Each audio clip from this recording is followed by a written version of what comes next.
Imbra s'arrêta devant un portrait qui attira son attention. Une femme aux longs cheveux d'ébène et aux yeux perçants, un sourire énigmatique aux lèvres. Elle tenait dans ses mains un pendentif identique à celui qu'Imbra portait.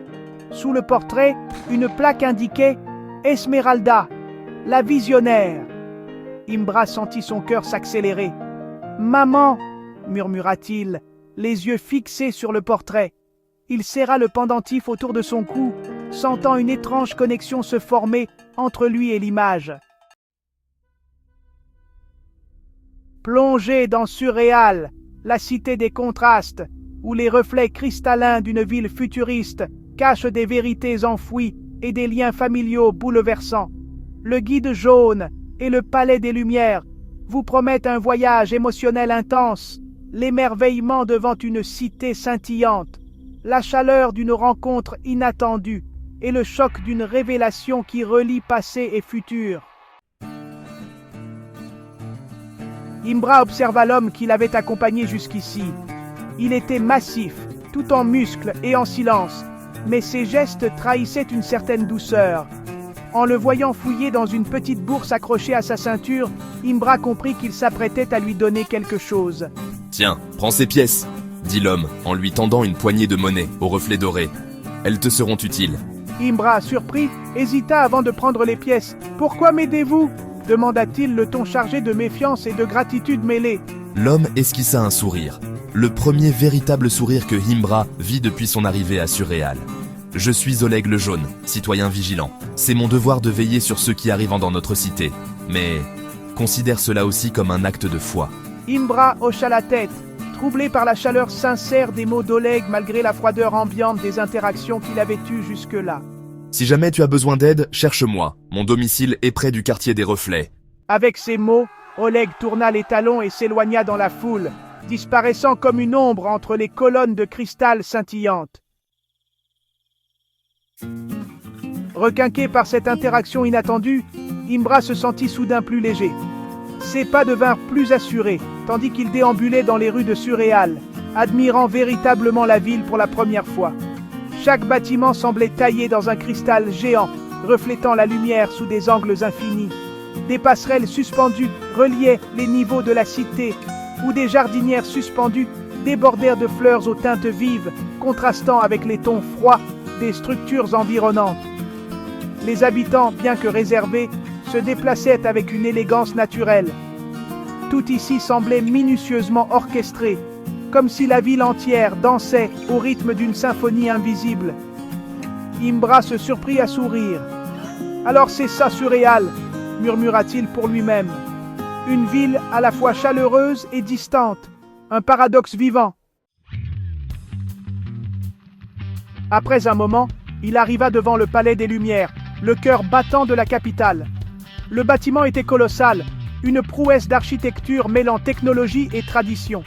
De longues colonnes de cristal soutenaient une structure semblant flotter au-dessus du sol, et une série de rampes en spirale menait à l'entrée principale. En franchissant les portes, Imbra sentit une vague de calme l'envahir. L'intérieur du palais était encore plus impressionnant que l'extérieur. Des salles immenses, illuminées par des plafonds luminescents, s'étendaient à perte de vue. Mais ce qui captiva immédiatement son attention fut l'activité fébrile qui régnait dans le lieu. Des scientifiques en blouse claire discutaient autour de tables remplies d'appareils étranges, tandis que des hologrammes projetaient des schémas complexes dans les airs. Des étudiants, plongés dans des livres et des parchemins, occupaient des alcôves tapissées de coussins. « Un laboratoire géant !» murmura Imbra, ébahi. Il parcourut les couloirs, observant les différentes disciplines technologiques étudiées ici. Il vit une section dédiée à l'énergie, où de grandes sphères pulsantes illuminaient des diagrammes d'anciens royaumes. Une autre section semblait s'intéresser à la médecine, où des cristaux luminescents étaient utilisés pour soigner des blessures complexes. Mais ce fut une salle située au centre du palais qui retint son attention. Imbra entra dans une immense pièce circulaire.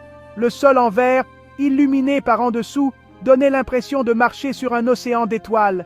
Les murs étaient tapissés de portraits et de statues représentant des aventuriers explorateurs et héros du passé. Un hologramme au centre de la pièce s'activa automatiquement à son approche, projetant une carte géante de l'Empire des Royaumes prévenants. Des points lumineux indiquaient des lieux importants et des lignes complexes retraçaient les routes empruntées par ces explorateurs. Imbra s'arrêta devant un portrait qui attira son attention. Une femme aux longs cheveux d'ébène et aux yeux perçants, un sourire énigmatique aux lèvres.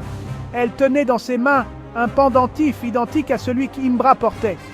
Sous le portrait, une plaque indiquait « Esmeralda, la visionnaire ». Imbra sentit son cœur s'accélérer.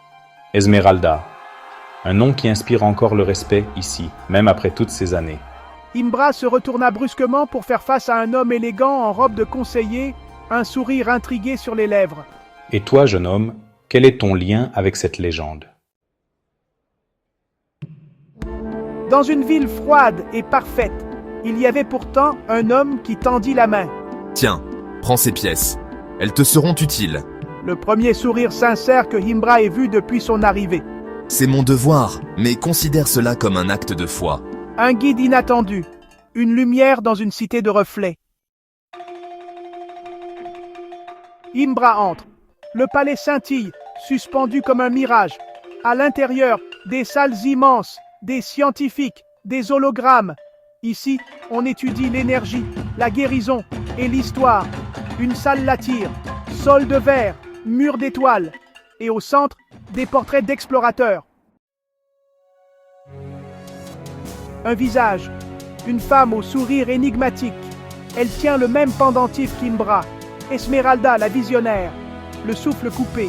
Imbra serre le bijou contre lui. Esmeralda, un nom qui inspire encore le respect ici. Un conseiller l'observe, intrigué. Et toi, jeune homme, quel est ton lien avec cette légende?